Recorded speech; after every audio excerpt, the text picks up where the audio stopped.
Hey Rich, how you doing? I'm doing good. How are you doing, Elle? I'm pretty good. I'm so glad I ran into you today because I have been hearing about this thing called trank dope, and I know that that is your area of expertise in education, right? So can you tell me a little bit more about it?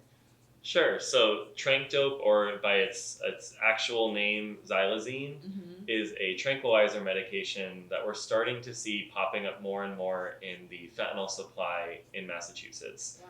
As you know, we don't really have heroin in Massachusetts anymore. It's pretty much been entirely replaced by fentanyl. Okay. But in the last couple of months, I would say maybe the last 6 to 8 months or so, we started to see an increase in overdoses that were not looking the same way that we were typically used to, or people who were using fentanyl that were having experiences that they had never experienced before. And the more that we used our state's drug checking system, the more we found that we're seeing the presence of this drug xylazine popping up in the drug supply. Okay. So xylazine is actually an animal tranquilizer. It hasn't ever really been studied or used in humans before. So a lot of what we're learning about it right now, we're learning in the moment, and we don't have a lot of great solutions for how to respond to it. Okay.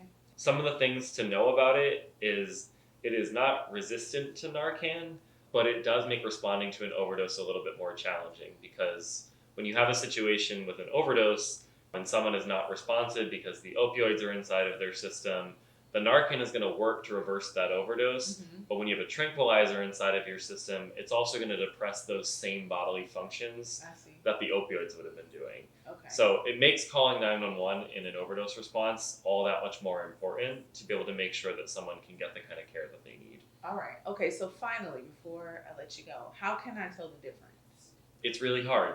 There isn't really a great way for you to be able to discern when you're just looking at someone what's going on. So it's really important that if you have a suspected overdose situation, Mm-hmm. that you treat it like every other overdose. Good to know. But it's really important that you also call 911.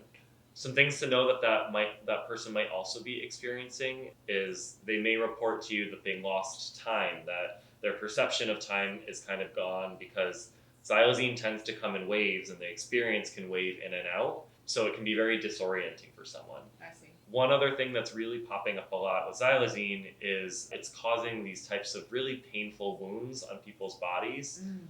These skin lesions that are not very well understood or explained, but can be very painful to the person. So it's really important that if someone is experiencing these, that they're getting in and they're getting the type of routine medical care to avoid those lesions from becoming more possibly infected and causing different types of medical complications on top of that.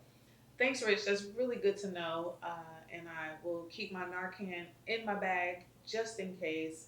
And we'll keep our ears open for more information.